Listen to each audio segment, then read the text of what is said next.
Welcome back for Hunter x Hunter Chapter 408 talk. The negotiation game we set up in the previous chapter is now well underway, and as expected, it's facilitating a nice long Q&A session between Bjorkson and Morena. Morena even suggests a metagame where they trade more questions and answers over the table, but they get so preoccupied with negotiation card after this that there's not much time for out-of-game banter. As a gamer myself, I get it, they're locked in. So I'm going to divide my commentary mostly between what Morena's telling us in this extended dialogue and what she's conspicuously not telling us. And yeah, I know she's not Morena, she's the serial kisser currently known as Morena, but I'm going to keep calling her Morena since that's the name she's assumed. We're not going to need to refer to the true Morena that often considering that she's in the ground, so it won't be confusing, I'm sure. Hit that subscribe button if you want to become one of us, and let's get right into it. As it turns out, Morena's not a second track faker, she's a fake second track faker. It's not clear how she managed to swap places with the true Morena, but this picture of young Morena from when she was still meat looks like the Morena we know, so I don't think she used an ability to copy true Morena's appearance or anything like that. There's a lot we don't know about this facility for the carnival children, including how long the second track fakers stay there and when they become eligible to join the various Kaken mafias. But if our Morena's appearance hasn't changed, the best guess is that they leave when they're about 20, and that's the window our Morena used. So true Morena leaves or is about to leave the facility, our Morena kills her and fakes her own death with the true Morena's corpse as a stand-in, and then our Morena shows up to join the Haley as a junior member right when true Morena is expected. If the swap happened any earlier or later, it'd be impossible to escape notice unless the women just happen to look exactly the same. Logistics aside, Morena is a victim not only of the Kaken royalty and their sick carnival, but also of this Haley human trafficking ring, which is probably also responsible for what happened to Sarasa. Remember, there's the tattooed man from the Spider's backstory who was also a Haley member, and that guy's the very reason Morena knows the names of Bjorkson and her buddies. So with this being the case, it's impossible not to see the parallels between Morena and Krollo, right? I mean, besides the gratuitous Christian imagery. The Meteor City hunts that killed Sarasa seem to have been a semi-regular activity, and the carnivals that killed Morena's mother and produced meat for the traffickers are also a semi-regular activity. So they're both motivated by systematic sexual abuse of the powerless by the powerful. They both become leaders of a group in order to achieve their goals, and they're both specialists, although Morena is more generous. She gives her followers abilities instead of taking them away. Nobunaga already pointed out that the young Phantom Troop weren't so different from Morena's gang in wanting to just burn it all down, and now we have a clear idea of why that is. One more point of similarity. Morena talks about how everyone who's not one of us is just a piece of XP to farm, and that sounds pretty similar to what Krollo told Gon back in Yorknew. He's okay with killing people he doesn't know because he doesn't know them. Only the spiders are family, and only family counts. So as the spiders move to confront Morena, they're really being forced to confront a reflection of themselves and their own actions, their own attitudes. If they don't like what they see in the mirror, then they need to sort that out for themselves.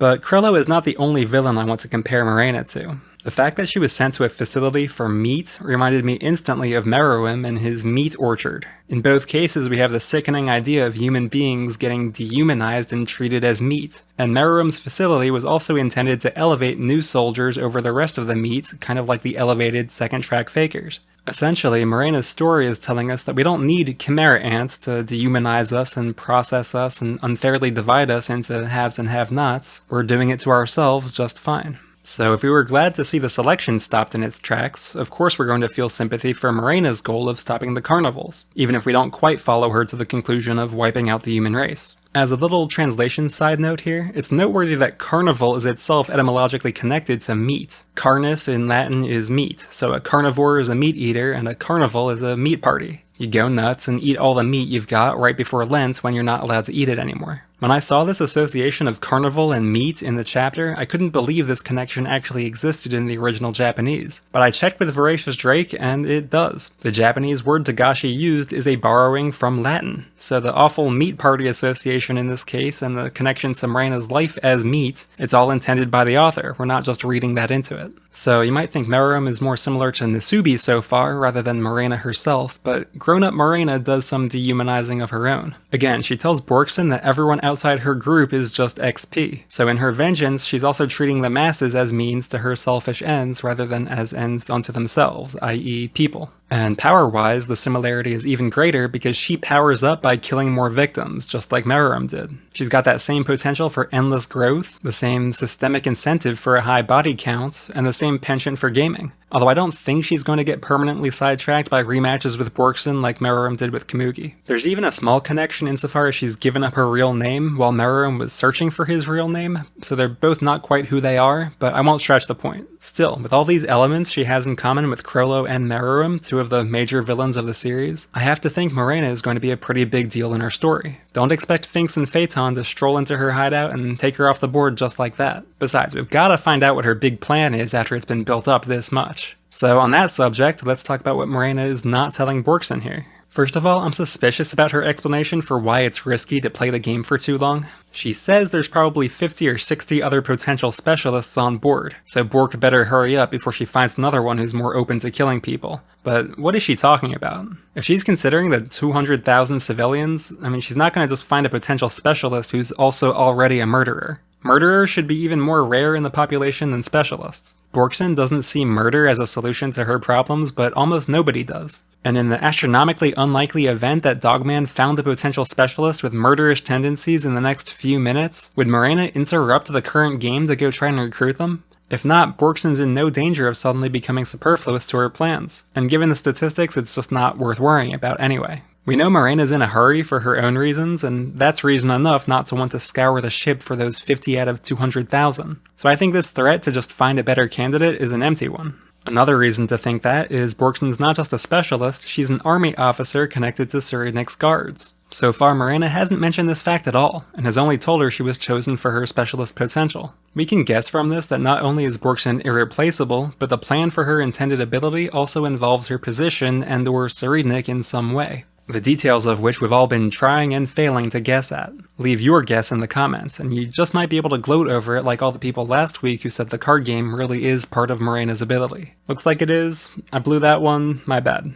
And because Borkson's got the irreplaceable combination of specialist potential and Cyrenix guard status, Morena's going to do her best to ensure she doesn't get a no. Now, if there's really no funny business going on in the game, what does doing her best mean? Is her best letting it come down to a 50-50? That might be hoping for the best, but not doing her best. Doing implies she's gonna make an effort. So here's one possibility for how she made an effort. She planned for the game to be interrupted by this declaration of special martial law, and she's counting on that to motivate Borkson somehow. After discussing the implications of martial law with her, or some other thing happening, Borkson might decide to pick deal to get a card back, or she could always quit the game and exercise her right to say yes or no. That was mentioned as an option right off the bat. One way or another, I don't think Borkson's about to die, and I don't quite believe Morena just left it up to chance. I think there's another twist up her sleeve, and the martial law alarm might be it. Now that we've made it to the ending, there's a couple questions we should ask. First, why has special martial law been declared? The most obvious reason would be that Benjamin's realized Balsamico's not himself, and he declared martial law to purge him and Hulkenberg just like he threatened to. That fits with this negotiation game taking place shortly after the funeral procession, during which Balsamico was supposed to head upstairs and meet back up with Ben, but I want to point out an alternative. We don't actually know what time it is, because Borkson just woke up suddenly with no memory of how she got here. It could be hours after the procession, it could be the night of the 12th day. And remember the other situation Kurapika thought would be grounds for declaring martial law, one of the mafia-connected princes dying. In other words, we might be hearing this alarm because Kaiser's murder plot was successful and Lazarus is already dead. As you all know by now, I suspect Kaiser of having some connection to Morena, so if he's passing info to her, that would let her know about when the murder would happen, and allow her to time the start of the game to have it be interrupted by the alarm. But maybe you don't want to follow me on that theory, that's fine. Let's back up and make no assumptions about why martial law was declared or who Kaiser's working with. There's another question to ask. Why are they hearing this alarm at all? If you're Ben and you're pulling a coup like this, you don't really want to give all your enemies a chance to prepare before the purge. So I don't think you intentionally raise the alarm about the declaration of martial law. But one guy has been entrusted to raise the alarm, and that's Steiner. He was told by Kaiser to raise the alarm if Ben's soldiers barged in, presumably so that Kaiser can activate whatever contingency he's got planned to deal with it and put the Justice Bureau in power. So maybe that special button Kaiser gave to Steiner issued a shipwide alarm, but that seems liable to cause shipwide panic, and it's not exactly clear how that would help. On the other hand, maybe the button sent an alarm specifically to Morena's hideout, and the Haley are actually Kaiser's contingency for taking on Ben's soldiers and stopping his coup. in which case the card game might be getting interrupted by a confrontation in the Justice Bureau, with Borkson and maybe some late arriving spiders as spectators to the action. I think we could all use a nice Nen battle about now to lighten the mood a little after Morena's depressing backstory. Have I mentioned my suspicion that the Haley hideout is hidden in the Justice Bureau itself, which would be ideal for letting them pop out to defend it? Again, just a theory, but if not the Haley, who else would Kaiser's button be designed to call for help? Who else could he be connected to that would have a chance against Ben? And if you don't think it's calling anyone specific and it's just a shipwide alarm that they're hearing, what would that be meant to accomplish, and why was it important enough to give that job to Steiner? These are the questions to ponder about special martial law as it interrupts what we really care about, which is, of course, the end of the card game. I know I didn't really recap the play-by-play of this chapter, but there's other places you can get that. I really wanted to focus on the big picture with Morena and a lot of predictions for the future this time. I also didn't cover the kerfuffle over what year it is in story, or the revelations about specialist types. I don't think the year matters, and I don't think we really learned anything new about specialists. We already knew they could come up with unique abilities outside the bounds of the Nen chart, and they rely on conditions to do it. That's the important thing, really. But I'm sure I could have made a video called "This Changes Everything" and theory crafted for 10 minutes about the implications of this panel for Nen mechanics.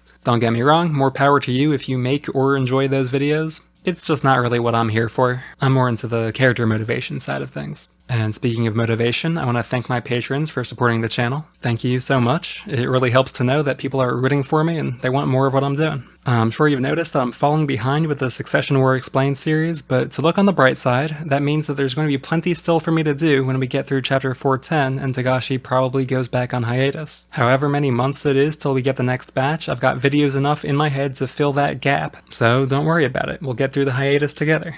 And you shouldn't worry anyway, because the coming hiatus will probably be really short, like a month or two. Compared to what we've been through, that's nothing. So, look forward to a brief and video-filled hiatus. Thanks for watching as always, and I'll see you next time.